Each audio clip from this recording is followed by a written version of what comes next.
All right, so we're going to be working with RStudio, but before we get going, I wanted to provide you a quick overview of the environment that we're working in.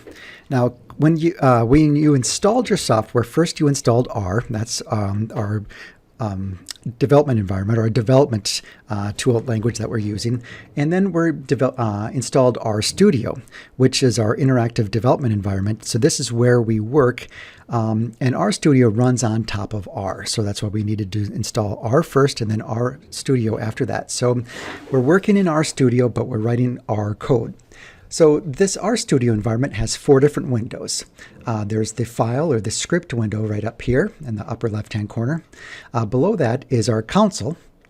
So the console is very similar to the old DOS days of the PC, where you had a command line that you would enter commands here and interact with the environment that way. So we can enter commands down here. Or we could enter them up in our script and execute them and save those commands. So there's 2 different ways we can work with that. But when we execute the commands in either up here or in the console, all the output is displayed in the console. Now on the right side, there's 2 windows here.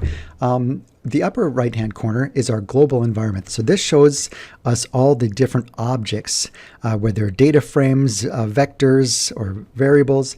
All of them will appear here as they're created. So these are the list of objects that we've created as part of our script.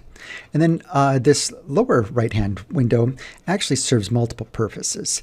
We can click on files, so we can see the files that we have that we're working with. Click on plots, or as we're developing a graphic in R, it's going to appear on this plots window. So there's also the help. We can see the packages that we've installed or have running in our environment. And there's also the viewer window. So there's a lot of different functionality that would be used at different points of time in this lower right-hand corner. So keep in mind that what we can do, though, is in the console, we can enter, we can actually do multiplication or math here, and R will respond back. So what we see is when we type 3 times 10, of course that's 30, and this 1 indicates that this is the first line of the first value being output. So that's how you interpret that.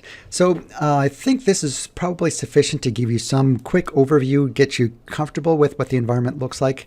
Keep in mind that this is the skins or the visual or the colors are all customizable. I prefer a darker environment, so when you open up yours, it's going to look a little bit different than mine, but you can change that like what I did here.